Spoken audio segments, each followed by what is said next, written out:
Abra sua Bíblia aí no livro de 1 João, capítulo 3. Hoje nós vamos para o versículo 12. 1 João, capítulo 3, verso 12. O texto diz assim, a partir do verso 11, só para que você tenha o entendimento, mas o fundamento está no verso 12. Diz assim, esta é a mensagem que vocês ouviram desde o princípio. 2 pontos. A mensagem é esta, que nos amemos uns aos outros. Então a mensagem que nós ouvimos desde o princípio é essa, que nos amemos uns aos outros. Versículo 12, João diz assim, não sejamos como Caim, que pertencia ao maligno e que matou o seu irmão. E por que o matou? Porque as suas obras eram más e as de seu irmão eram justas. Meus irmãos, não se admirem se o mundo os odeia. Meus irmãos, não se admirem se o mundo os odeia. Muito bem, eu quero falar sobre o tema nos lados da linha. Nos lados da linha. Você vai entender o que eu quero dizer com isso. O João diz assim, esta mensagem que vocês ouviram desde o princípio, que nos amemos uns aos outros. Será que nós estamos cumprindo essa palavra de amar uns aos outros? E como deve ser esse amor que temos que ter para com os nossos irmãos? Quando a gente pensa em amor, a gente tem que pensar consequentemente em bondade, no aspecto de fazer o bem às pessoas. E como é que a gente faz bem para quem, no nosso conceito, não merece receber o bem? Porque é quase sempre, e é muito comum, fazermos essa análise no nosso coração, concluindo que determinadas pessoas não merecem receber o bem. Mas Deus, quando diz para fazermos o bem a todos e amar a todos, Ele não especifica mérito de ninguém. Ele não diz que nós devemos amar o bom ou o ruim. Ele diz que nós devemos amar. E nós devemos fazer o bem para as pessoas. Às vezes, quando a gente faz o bem para as pessoas, a gente acaba sendo prejudicado pelo bem que fazemos às pessoas. Nem sempre somos compreendidos no bem que estamos fazendo. Por causa disso, nós vamos deixar de fazer o bem às pessoas? Evidentemente que não. O fazer o bem é algo que deve ser um princípio meu e seu, com relação às coisas de Deus, com relação à minha experiência com o Senhor. Eu tenho que fazer o bem porque simplesmente eu sou do bem, não com a intenção de receber algo em troca. E enquanto estivermos nessa terra, nós temos que fazer o bem. E devemos amar os nossos irmãos, sem medir se é esse ou aquele, se aquele é merecedor ou esse é merecedor. O amor deve ser incondicional, porque o amor de Deus para conosco é incondicional. Então você também deverá amar as pessoas incondicionalmente, inclusive o seu inimigo. E aí, aparentemente é muito difícil, mas eu vou mostrar para você nessa noite por que é possível amar as pessoas e obedecer ao princípio da palavra de Deus. Quando a gente pensa no livro de João, nós encontramos com muita clareza, não há dúvida nisso, de que o João defende a ideia de que existem 2 tipos de homens, de seres humanos, baseados na sua origem. Nós temos os filhos de Deus e os filhos do diabo. Mas filho do diabo não é uma ideia simplesmente, não. A Bíblia, que é a verdade, diz que existem os filhos de Deus e os filhos do diabo. E é muito nítido, quem é filho de Deus não é filho do diabo. Quem não é filho de Deus é filho do diabo e ponto. Então, pergunta para uma provável resposta: como é que eu sei que sou filho de Deus? Como é que eu posso descobrir que uma pessoa é filha de Deus? Simples assim, se ela ama os outros. Mas se fizer alguma coisa boa, se falar palavras boas, a característica primordial de quem é filho de Deus está no sentido de amar os outros. Então, se você por acaso não ama alguém, desconfie de você. Salve a sua vida e comece a amar as pessoas. Se você nutre qualquer tipo de ódio no seu coração para com alguém, minha advertência, baseado no texto bíblico dessa noite: se arrependa disso, se você quiser ir morar no céu. Arrependa-se e comece a amar. Mas não dá para amar, dá para amar, porque Deus disse para você amar. Amar é uma decisão que se toma. Amar não é um sentimento. Eu não preciso amanhecer imaginando que hoje eu estou com a vontade de amar os meus inimigos. Amar é uma decisão do seu coração. Você decide amar e ponto final. É assim que funciona. Tá bom? Então, o Filho de Deus está associado ao amor. O filho do diabo está associado ao ódio. O Filho de Deus está associado à retidão. O filho do diabo está associado ao pecado. O Filho de Deus está associado com a semente que permanece nele, que é o que nós pregamos na semana passada, e você pode ver no vídeo da semana passada. O filho do diabo, além de ser um solo ruim, ele é estéril, porque tem uma outra semente ruim dentro dele. Nós temos em nós, como vimos na mensagem passada, que a semente que é o Espírito Santo permanece em nós. Mas e no filho do diabo? Permanece a semente do mal. Interessante isso. E como é que eu faço para receber a semente do bem? Ou a semente que permanece, que é o Espírito Santo? Se arrependendo e entregando a sua vida a Cristo. Esse é o caminho. Passando pelo processo do novo nascimento. É só assim. O Evangelho é descomplicado. O Evangelho não tem um monte de coisas assim que você precisa cumprir como regras e objetos. Você simplesmente tem que tomar uma posição de confiar a sua vida ao Cristo que morreu por você para salvar. E aí você se torna filho de Deus. Muito bem. Então, o João, ele nos mostra que a característica principal dos filhos de Deus é o amor. E eles devem viver assim, amando entre si. Será que você poderia passar uma semana com os irmãos dessa igreja sem ter conflito com eles? Você sobreviveria a um cativeiro com alguém dessa igreja ou com todas as pessoas dessa igreja por uma semana inteirinha? Você teria facilidade de olhar nos olhos uns dos outros e ter comunhão com todos eles? Sem ter o constrangimento de, meu Deus, eu vou ter que segurar na mão, vou ter que orar com ele.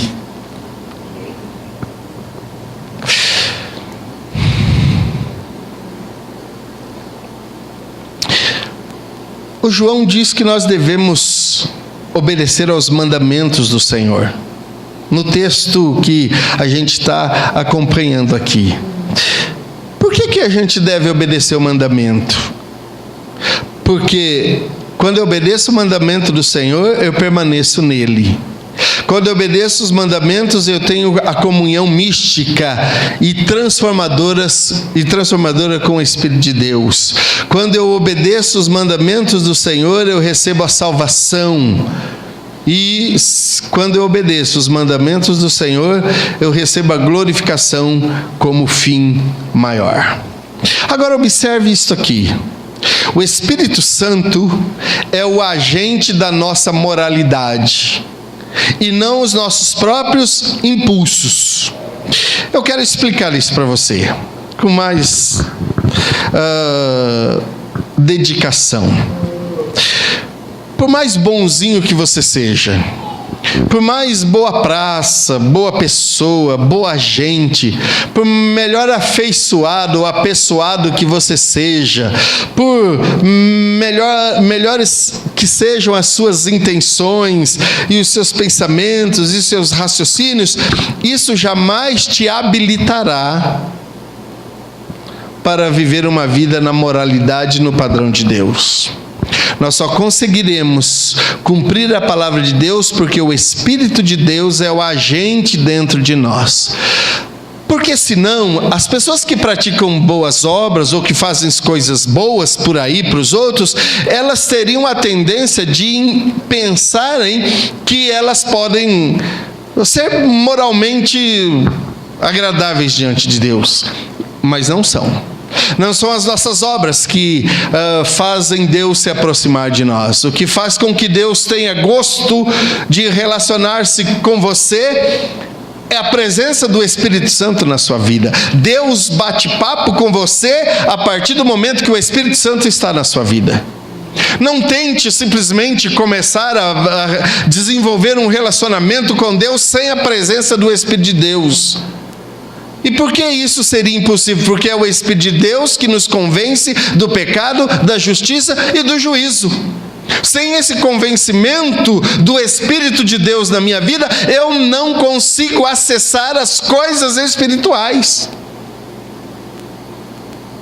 Não combinam. Elas não entrarão em sintonia. Não poderíamos, irmãos, amar os nossos irmãos a menos que formos passados, ou a menos que sejamos passados da morte, do processo da morte espiritual para a vida espiritual. A menos que nasçamos de novo. Aquele que não ama o seu irmão permanece na morte, ou seja, na morte espiritual. Em outras palavras, é duro isso, é forte isso, é intenso. Se você não ama o seu irmão, você está morto espiritualmente. Deu para entender? Se você não ama o seu irmão, você está morto espiritualmente. Você pode andar sobre a terra. Você pode viver sobre a terra, você pode até prosperar sobre a terra, mas você não terá comunhão com Deus se você não amar o seu irmão.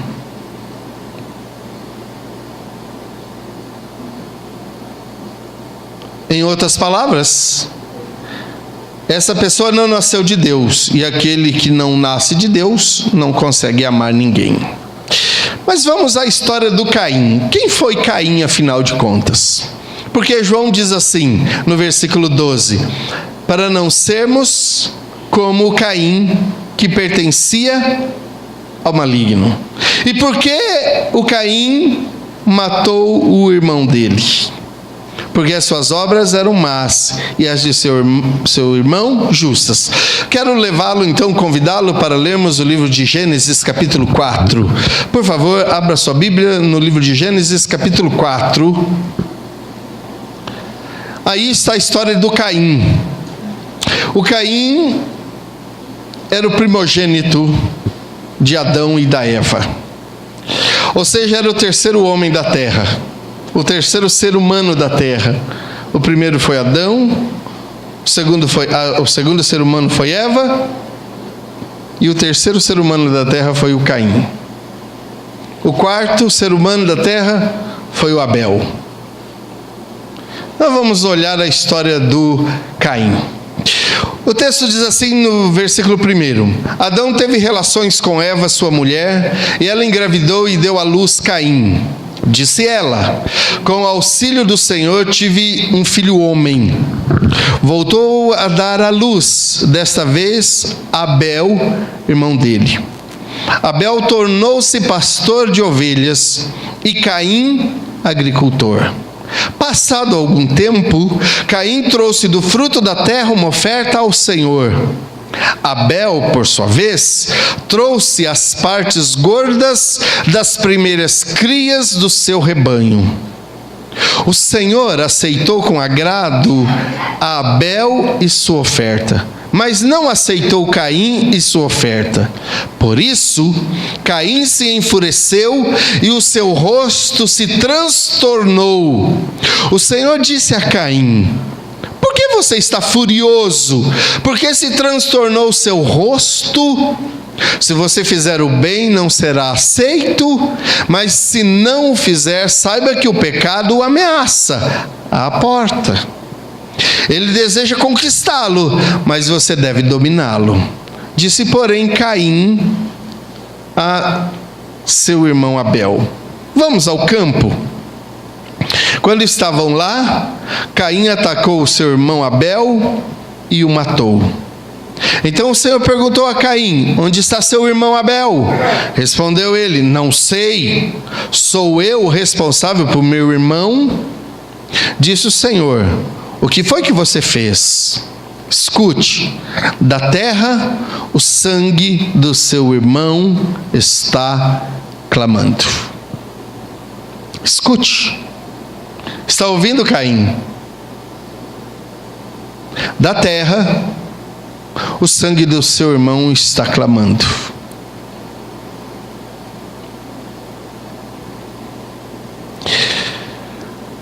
A vida do Caim foi um exemplo muito claro da falta de amor de um irmão para outro irmão. E aqui especificamente de irmãos de carne mesmo, filhos do mesmo pai e da mesma mãe. Por que Caim era filho do diabo? Pergunta que eu faço para você. O texto diz: porque as suas obras eram más. Quais eram as obras do Caim para serem más desse jeito? Grande parte dos crimes da terra são causados, como no caso de Abel, pela falta de amor fraternal. Nada além do amor seria necessário para pôr fim aos crimes e, consequentemente, a uma grande parte da miséria no mundo.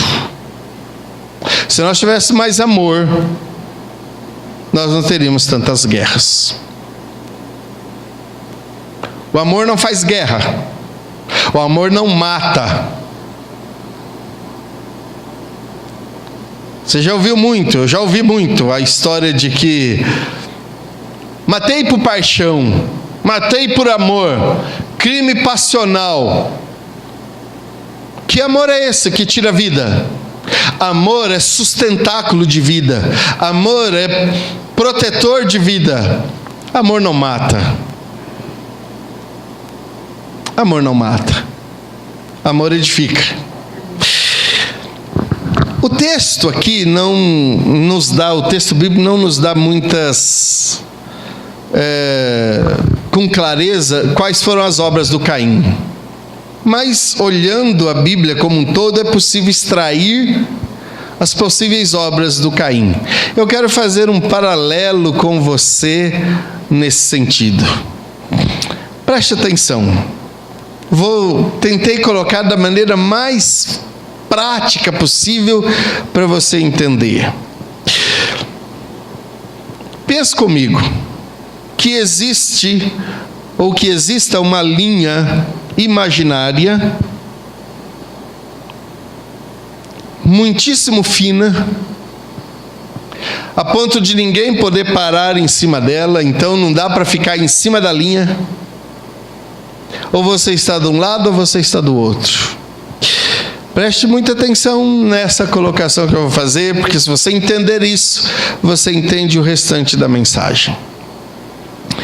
Partindo do pressuposto que exista uma linha fina chamada espiritualidade,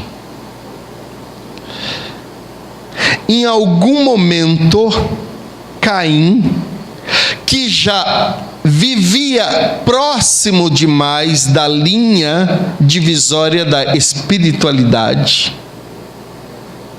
ele atravessou a linha chamada espiritualidade, deixando, consequentemente, de ser uma pessoa espiritual. Eu quero chamar a sua atenção para o perigo que corremos. Por ser essa linha tão fina, e por ser esta linha invisível, nem sempre as pessoas se apercebem que já cruzaram essa linha imaginária da espiritualidade. Elas até estão próximas da linha da espiritualidade, mas elas não são mais espirituais. Elas até podem transitar paralelo à linha da espiritualidade, mas elas não são mais espirituais. Elas podem até olhar e verem do outro lado as coisas que são espirituais, mas ela não está praticando mais aquilo que é espiritual. Partindo desta ideia de imaginação, e só para ajudar você no entendimento, podemos perceber que em algum momento o Caim, que gostava de viver próximo à linha divisória, ele passou para o outro lado.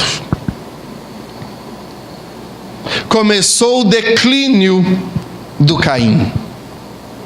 Eu quero chamar a sua atenção porque muitas vezes isso pode também estar acontecendo com você.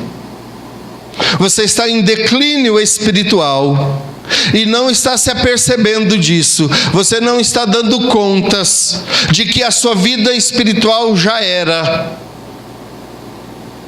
que a sua comunhão com Deus já foi, que você já cruzou a linha e que você está supostamente vivendo uma vida espiritual, mas que não é.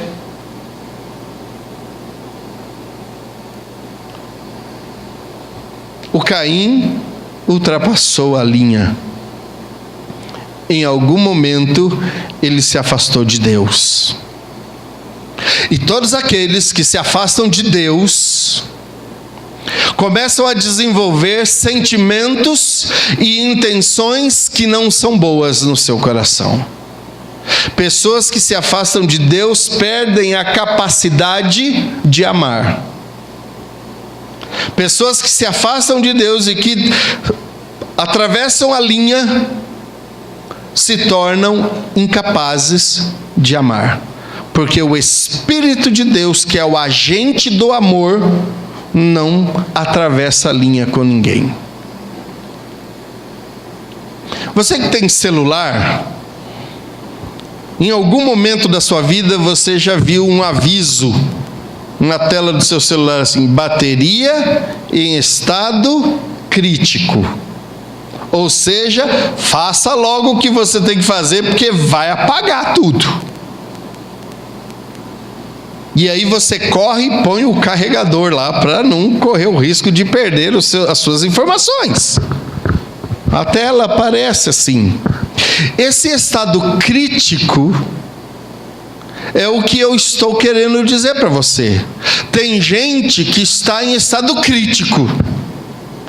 Os avisos sonoros e luminosos estão ali. Olha,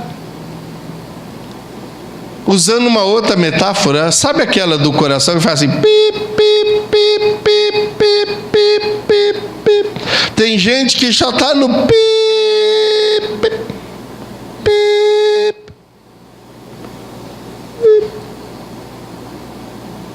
Eu quero chamar a sua atenção para as pessoas que estão atravessando a linha divisória, olhando para o lado da espiritualidade, achando que ainda são espirituais, mas que já deixaram de ser espirituais há muito tempo. O Caim deixou de ser espiritual. E porque ele deixou de ser espiritual, ele começou a desenvolver no coração dele algumas coisas. Por exemplo, olhando a história do Caim aqui, nesse texto do Gênesis capítulo 4, a gente pode perceber aqui com facilidade que ele deixou de cultuar a Deus. Mesmo indo na presença de Deus, ele não estava cultuando a Deus. a oferta que ele estava levando para Deus era uma oferta reprovada.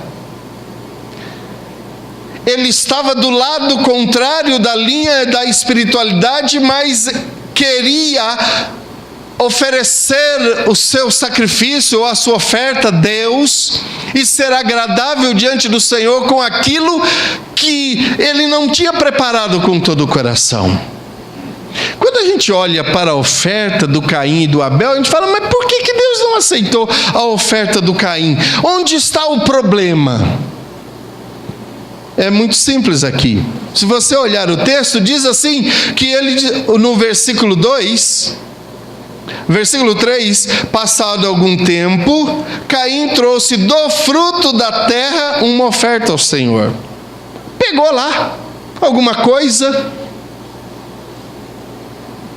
Sabe aquele negócio assim, é para Deus mesmo? Essa rosa serve, isso aqui serve, qualquer coisa. Pegou lá dos seus bens algo e ofereceu a Deus.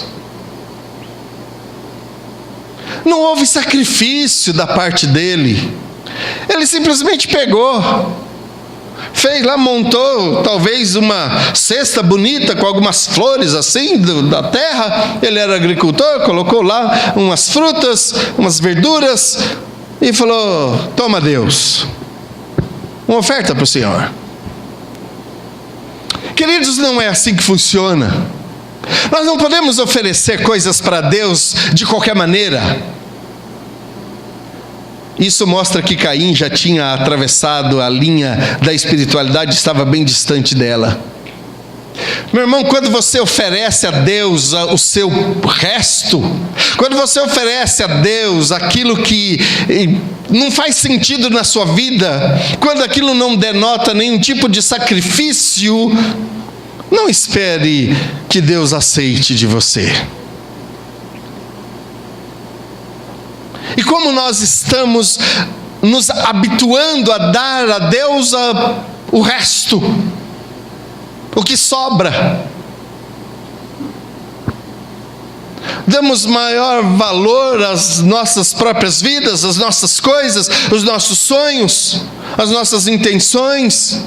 Nós não submetemos a Deus nem os nossos sonhos, os nossos propósitos.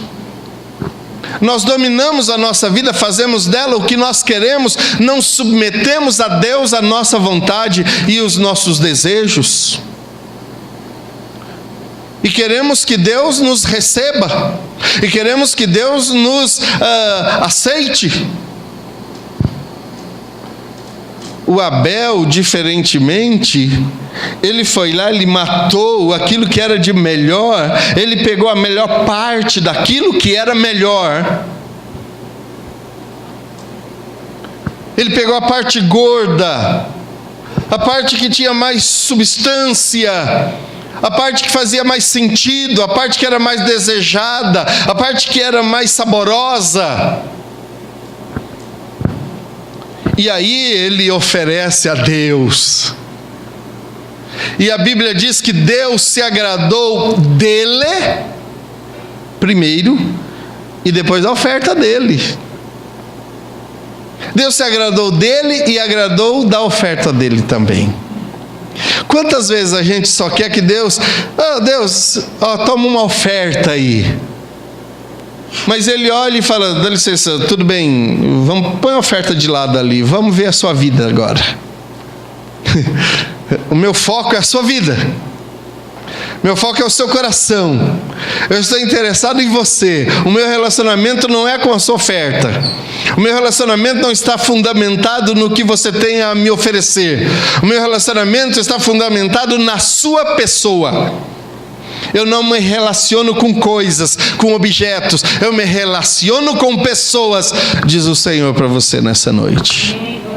Deus não está atrás de coisas.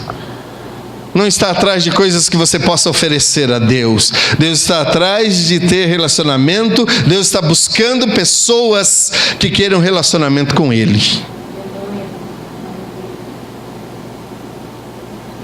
É isso que o Senhor estava buscando. Mas o Caim não. Porque ele estava longe da linha da espiritualidade, ele não prestou culto a Deus, ele não apresentou a sua devoção decidida e convicta, ele não deu a melhor da sua oferta. Oferta, nesse sentido aqui, denota valores financeiros também, viu, queridos? Então, considere isso também na sua vida. Não despreze as coisas do Senhor, achando que Deus não tem interesse nisso também. Também tem, na sua fidelidade. E depois, a comunhão. Como é que o Caim, cheio de ódio no seu coração, poderia oferecer oferta a Deus? Será que Deus não estava vendo o coração? Não estava. Eu quero chamar a sua atenção para algo que possa estar acontecendo. Não estou dizendo que acontece, mas que possa estar acontecendo. Nós servimos a ceia aqui nessa igreja, para as pessoas que querem tomar a ceia. Será que você tem de fato liberdade com todas as pessoas que tomam a ceia? Vocês, diáconos e diaconisas que servem a ceia, vocês têm toda a liberdade com as pessoas a quem vocês servem a ceia?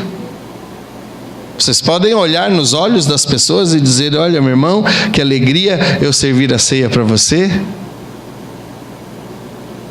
Ou por acaso você tem que meio dar uma de espiritual e na hora da ceia você...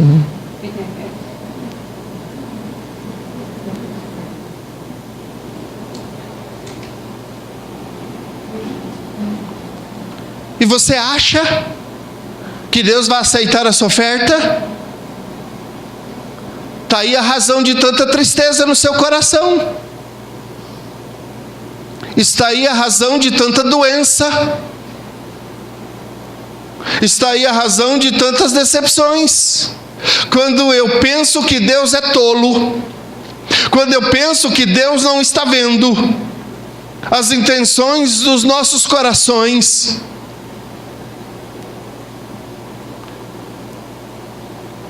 quando se serve a ceia aqui, eu não olho para quem está servindo, para quem está tomando ceia. Não é porque eu tenho dificuldade com você não, meu irmão. É porque eu não quero ser juiz de ninguém que tomou ou deixou de tomar a ceia.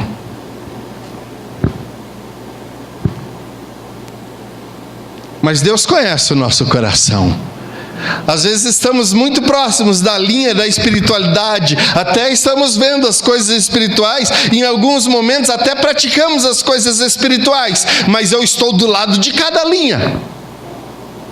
E Deus não recebe a minha oferta, e não recebe o meu culto, e não recebe o seu culto, e não recebe a sua adoração. Ele devolve. Quando a gente vê a história dos profetas menores, em determinado tempo, Deus disse assim: quem dera levantasse alguém corajoso que fechasse as portas do templo, para impedir que vocês continuassem oferecendo essas ofertas que me desagradam, que me desonram. Deus disse: quem dera alguém corajoso levantasse e fechassem as portas do templo, para impedir que esse tipo de gente que quer vir à minha presença trazendo oferta imprópria, com intenções impuras, de se apresentarem diante de mim.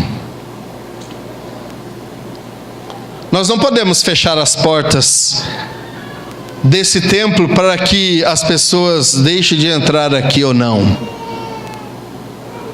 Eu jamais vou fechar a porta para uma pessoa, por pior pecadora que seja, e achar alguém que seja pior do que eu vai ser difícil. Mas eu digo uma coisa para você: Deus vai fechar a porta para você. Deus vai fechar a porta para os pecadores que não se arrependem.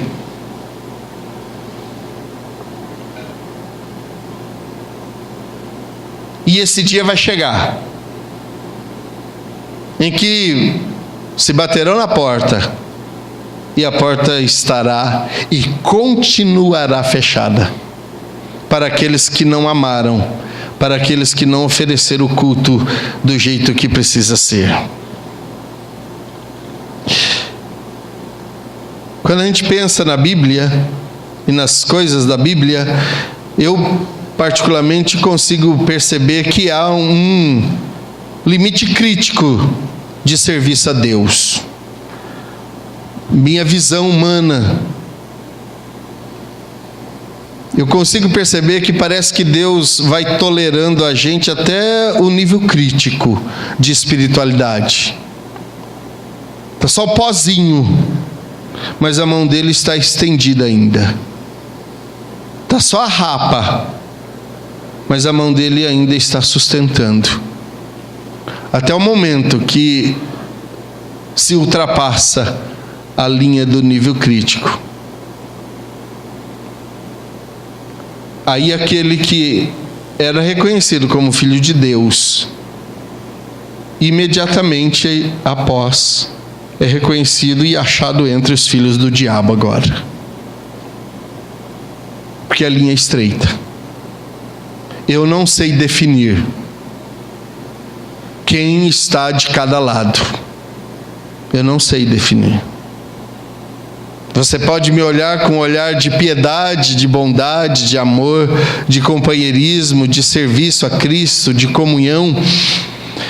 Eu tenho todos vocês como filhos de Deus. E penso que vocês também me têm como filho de Deus. Agora, Deus sabe definir quem é filho de Deus e quem não é filho de Deus. Em terceiro lugar, ao atravessar a linha divisória, o Caim começou a observar o irmão dele do lado contrário. Quando Caim ultrapassa a linha divisória da espiritualidade, ele volta os seus olhos para o seu irmão. Ele estava irritado com a superioridade do serviço do Abel. Ele invejava o favor e a aceitação que o Abel tinha de Deus. Queridos, uma boa indicação de que a pessoa passou da linha divisória da espiritualidade é quando você começa a invejar o seu irmão. Quando você começa a desejar o que ele tem. Quando a conquista do irmão começa a ficar incomodando você. Quando você já não se alegra mais com as vitórias do seu irmão. Isso é um indicador claro de que você transpôs a linha da espiritualidade, do nível crítico. E que você agora está agindo como filho do diabo.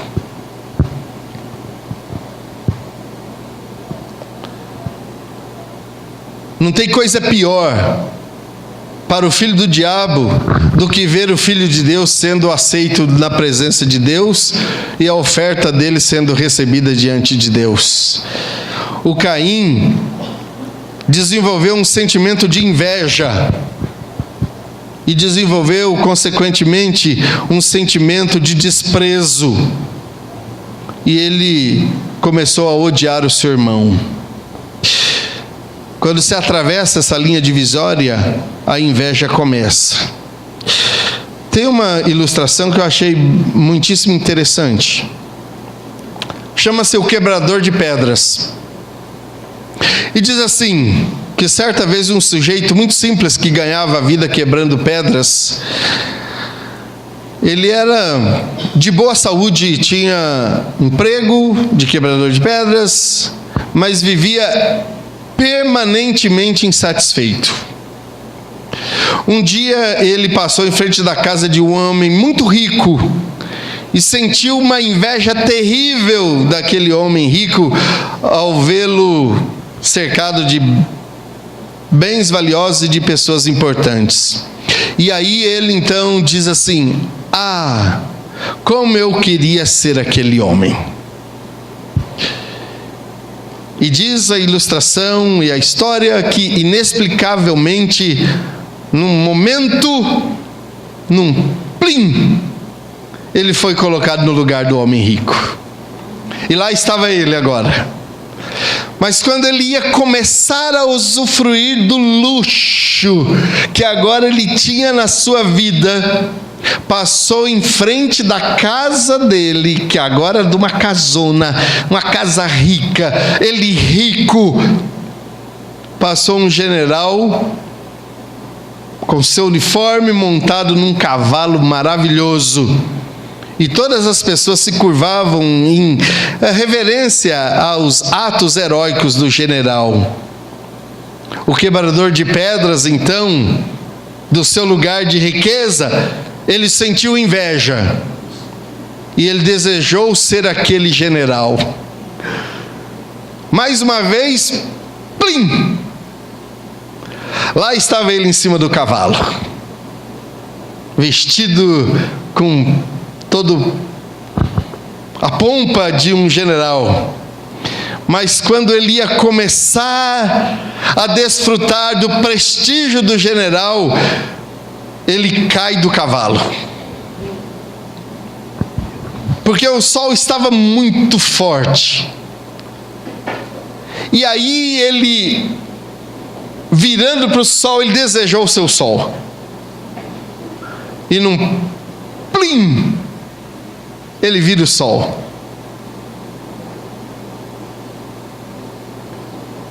Que maravilha!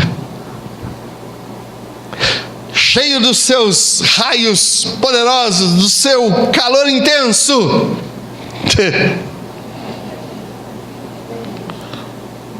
Um forte vento vem e traz uma nuvem que escurece os raios do sol. E ele, vendo aquelas nuvens escuras, ele deseja ser uma nuvem escura. E plim, ele vira uma nuvem escura. E quando ele está desfrutando e se preparando para lançar água sobre a terra, um vento forte vem e bate nele e leva aquela onda, aquela nuvem como uma onda. Aí ele trompa com uma montanha. Aquela nuvem é de encontro com uma montanha. E aí ele sente o desejo de ser uma montanha. Fala, que coisa linda, como é forte, como é valorosa. E num plim, ele se torna uma montanha.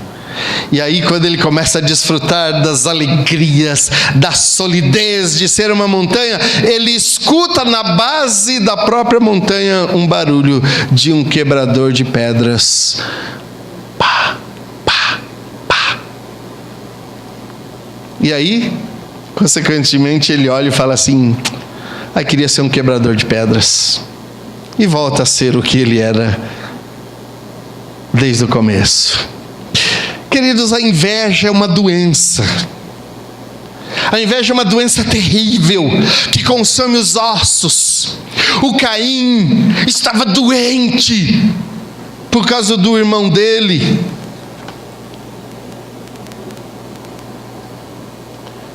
Em quarto lugar, ao atravessar a linha divisória da espiritualidade, Caim percebe quanto Abel é feliz e quanto a presença de Deus faz um homem feliz. O Salmo 23, eu acho muito lindo quando o salmista diz assim: preparas uma mesa perante mim na presença dos meus inimigos. O Caim, do lado de cá, da linha da espiritualidade, no mundo de carnalidade, no mundo de devassidão, ele olha e vê o irmão dele, Abel, tendo comunhão com Deus, com alegria, prosperando, crescendo, tendo a oferta dele aceita diante de Deus. Ele se consome de inveja. Ele via o Abel sendo transformado pela presença de Deus. Isso fazia doer os ossos do Caim. Em quinto lugar, ao atravessar a linha divisória, vê o seu irmão como uma referência a ser eliminada, pois as obras dele censuravam as suas próprias obras. Está tudo escrito aí no livro de Gênesis capítulo 4. As obras do Caim eram ruins. E como é que ele sabia que as obras dele eram ruins? Quando ele olhava as obras do Abel. Queridos, a inveja faz a pessoa desejar que a pessoa que é boa seja eliminada. A pessoa que nutre ódio no seu coração, ela quer que a pessoa boa seja aniquilada. Porque as obras de uma pessoa boa julgam as obras da pessoa ruim. E quando Caim comparava as suas obras, suas decisões com as obras do Abel, ele falava: eu sou um cara reprovado, eu não acerto, eu não agrado a Deus. Então, ao invés de se humilhar e de se arrepender e de valorizar o irmão que tinha, ele decide eliminá-lo. Ele resolve acabar com o padrão. Ao atravessar a linha divisória, em sexto lugar, ele planeja o fim do seu irmão e das obras dele. O Caim, escute isso com atenção. O Caim não foi uma coisa, um lapso momentâneo assim, e ele falou: vou matar você. Não, queridos. O Caim nutria esse desejo de morte. É outra característica de quem está do lado contrário da espiritualidade. Essa pessoa nutre um sentimento de morte. Morte física, morte emocional, morte financeira.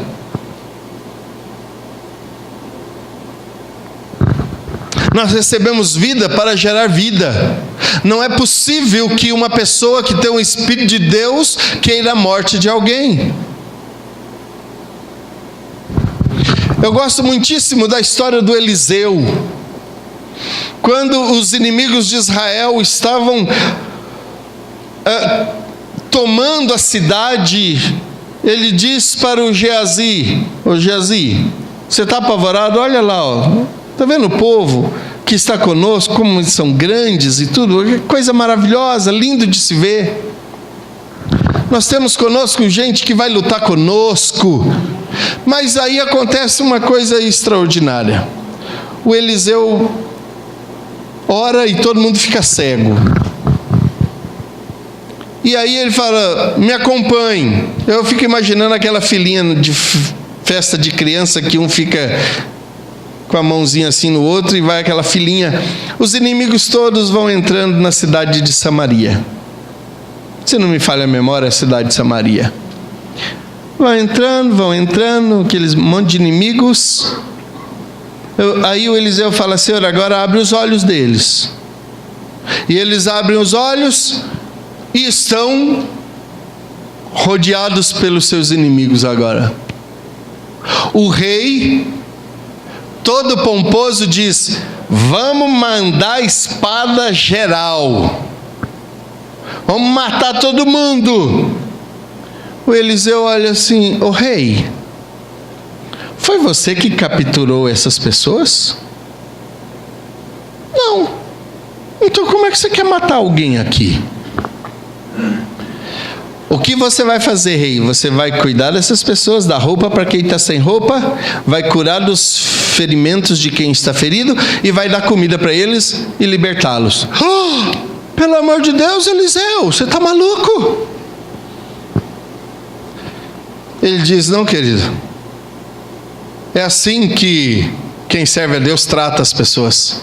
A gente não sai matando os outros, a gente cura as suas feridas, a gente põe roupa nova nele, e a gente alimenta, e depois a gente despede em paz. É assim que se faz. Esse é o padrão de Deus. É isso que nós devemos fazer. É isso que você tem que fazer com aquela pessoa que você está segurando na sua mão há quantos anos? Pode ser seu pai, sua mãe, seu irmão, seu tio, seu marido, sua esposa, um irmão em Cristo, um vizinho, uma vizinha, um patrão, um empregado. Quem é você para matar os outros? Quero te dar um conselho. Se você é de fato filho de Deus, e se você está do lado de cada linha, se você é chamado filho de Deus, você trate de cuidar das feridas dos seus inimigos, você trate de trocar a roupa velha e rasgada dele, e você trate de alimentá-los e depois libertá-los. Ainda que eles voltem e te matem, faça o seu papel. Deus disse para o Eliseu: Eliseu, vai lá e ora pelo general. Esqueci o nome do general agora. Ele vai lá e fala: vou orar pelo senhor. Deus mandou orar. E ele começa a orar. E ele começa a chorar. E ele fala: por que o meu servo, meu senhor está chorando?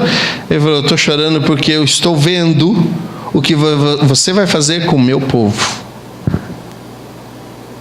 Ele falou: quem sou eu, um cão morto? Não tenho força, não tenho poder, não tenho nada. Mas Deus iria revestir aquele homem de poder tempos depois, e aquele homem foi muito cruel com o povo de Israel. Aquele general abria o ventre das mulheres de Israel,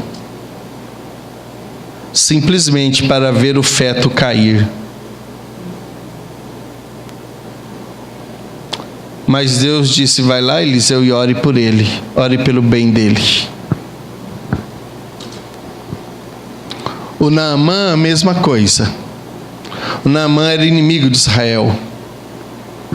E quando pediu lá, porque ele falou: mergulha 7 vezes lá, você vai ser curado. Mergulhou 7 vezes, foi curado. Voltou para o seu povo. Não veio atacar Israel depois. Até ajudou. Mas o povo dele ainda maltratou Israel muitas vezes. Queridos, você precisa libertar as pessoas. Você precisa abrir mão de você para o seu bem. Quando Jesus diz: quem perde é que ganha. Quando você aparentemente está perdendo a sua vida para o bem dos outros, é que você está ganhando. Isso é espiritualidade. 7º lugar e último.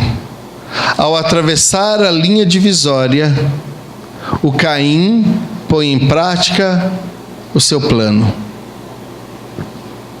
Ele tinha planejado matar o irmão dele. Quando a gente pensa no significado da palavra aqui, quando diz que Caim matou seu irmão, o nome Caim significa lança. Lança. Lança que fura, que machuca. Quando a gente olha aqui o texto que fala assim que Caim matou o irmão dele, originalmente significa que Caim imolou o irmão. Não necessariamente foi desse jeito. Eu estou dizendo para você que a ideia do texto no original diz, a palavra que foi usada ali mostra que o Caim, a ideia de imolar, ou seja, o Caim quis oferecer o irmão dele como oferta para o mal.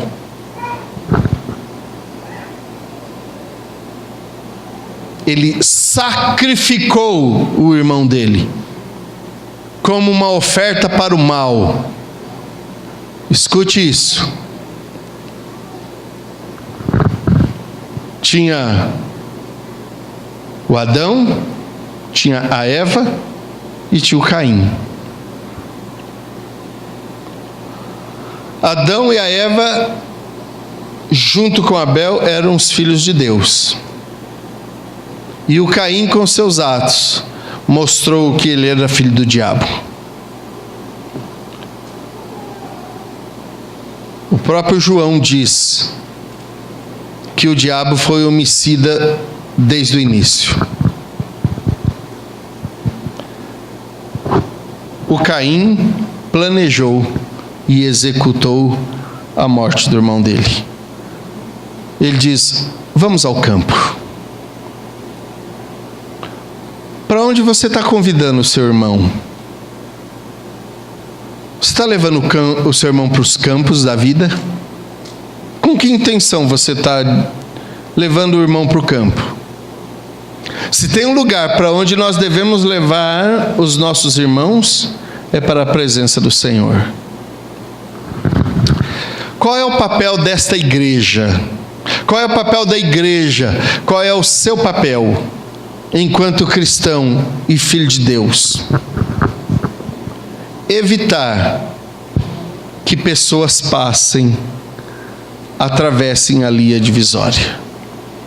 Pode crer no que eu vou dizer para você. Estamos vivendo numa época que a linha divisória está empilhada de gente. Está empilhada de gente. Tem um congestionamento de gente próximo à linha divisória. Dos dois lados. Tem muita gente que está do lado de cá querendo entrar. E tem muita gente do lado de cá querendo sair. E as pessoas nem saem e nem entram. Ficam nessa linha divisória.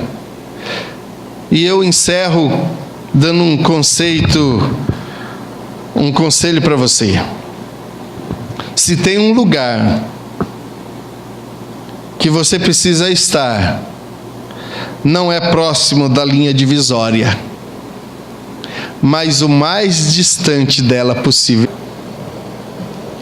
Quanto mais longe da linha divisória você estiver, mais agradável você será diante de Deus.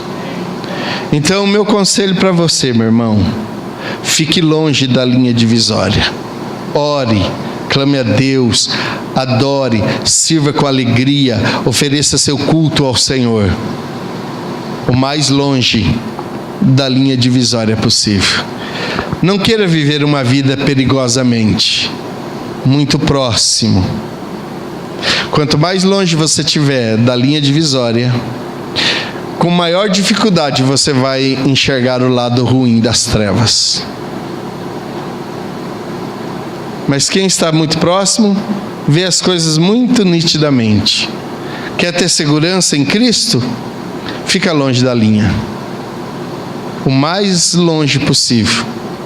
E o mais longe possível também é chamado de o centro da vontade de Deus. Se tem um lugar que você pode ficar com toda a segurança, esse lugar se chama o centro da vontade de Deus. Em que lugar você está? Próximo da linha, mais ou menos, bem longe da linha divisória ou do outro lado da linha? Se você estiver do outro lado da linha, atravesse logo, volte. Se você está muito próximo da linha, afaste-se, se aproxime de Deus, e Ele vai te abençoar, vai receber a sua oferta, e vai te encher de gozo e de alegria o tempo todo. Amém?